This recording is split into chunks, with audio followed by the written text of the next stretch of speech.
asalaamu calaykum waraxmatullaahi wabarakaatuhu daawadayaal dhegaystayaal idin ahaantiinba waxaan ku guda jirnaa dhaqamadeenii aan ka hadlaynay.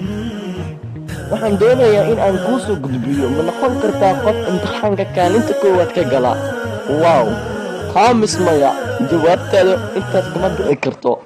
ubadi in aad haa dhahdo, waayo maya lama barto, balse mararka qaar cilmiga ayay ka mid tahay. aan gudagalno. intaanan gudagalin ka hor, imtixaanka kaalinta koowaad, kaalmaha ugu horeeya, kaalinta koowaad keliya maahan, kaalmaha ugu horeeya waad geli kartaa, balse waxaa lagaaga baahan yahay juhdi iyo in aad qaadato qodobadan aan aqrin doono oo ah 5 qodobood. kama badin doono insha Allah. 5 qodobood. 5taas qodobood waxay kaaga horsoodi doonaan in aad imtixaanka ka gasho kaalinta koowaad. aan u gudagalno mawduucayna maanta. qodobka koowaad waxa uu yahay si wanaagsan ugu faa'iidayso waqtigu waa mid koobaya maalintii oo dhan waa 24 saac, balse 12 saac haweenimo waan jiifnaa, 12 kale ayaan shaqaysanaa, waxbarasho iyo wixii kale aan qabsan lahayn. waqtigaaga waa in aad ka faa'iidaysataa. waqtigu marar badan baa lagu celceliya. waqtigu waxa uu leeyahay muhiimad aan la soo koobi karin. waqtigu wuxuu ka mid yahay waxyaabaha aan la soo celi karin haddii ay tagaan. qodobka labaad waxa uu yahay wax akhrinta ha kuu noqoto wax joogto ah oo noloshaada ka mid ah.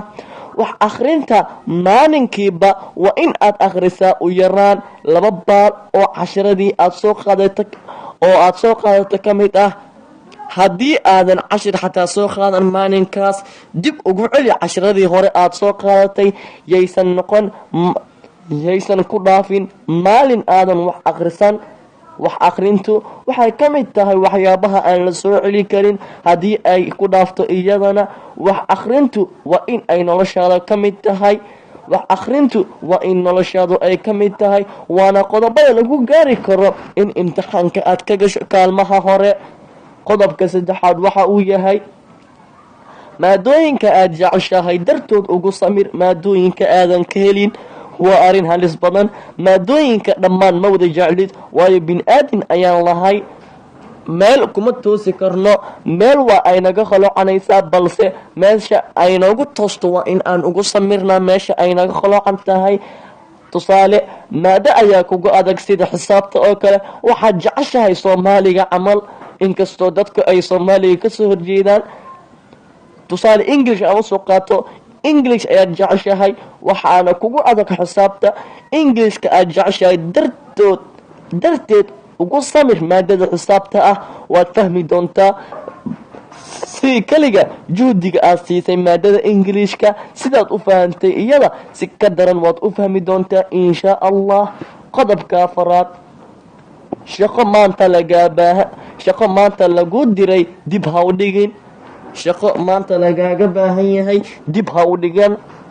shaqada maanta lagaa baahan yahay mise lagaaga baahan yahay oo laga rabo in marka aad keento, ha dhihin beri baan samayn doonaa, san ayaan samayn doonaa. waxyaabaha la dibdhigo waxay koob ka tahay guuldarada. waa in aad soo hormarsataa. wax gadaal kaa jira xataa waa in aad soo hormarsataa si aad ciyo ugu faraxadlato. waxyaabaha lagu dirayo maalinka sida exercisyada sabuurada la saaro, hadhiin caawa ayaan ka shaqayn doonaa, hadhow guriga markii aan tagay ayaan samayn doonaa. balse inta xiisada lagu guda jiro macalinka uu mashquulsan yahay, bobsi waxa aad ka shaqayn karto waxa kalena usoo laabo haddii aad doonto, balse in aad sabuuradii ka guriso ha isku laabin buugga. qodobka 5aad ee ugu dambeeyo waxa uu yahay iska yaree dhafarka.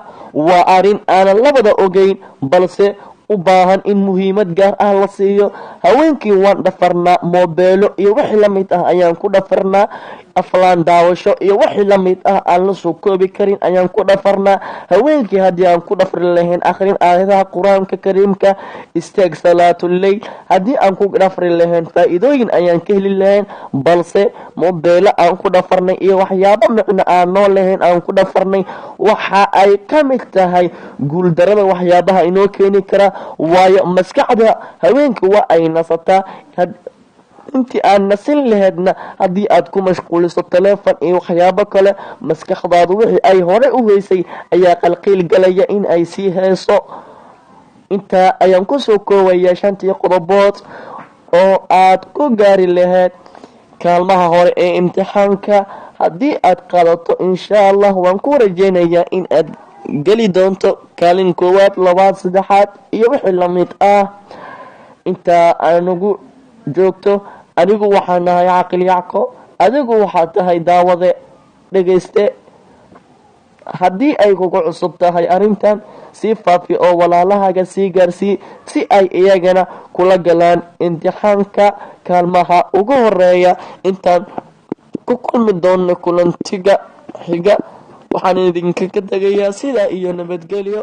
Wassalaamu calaykum.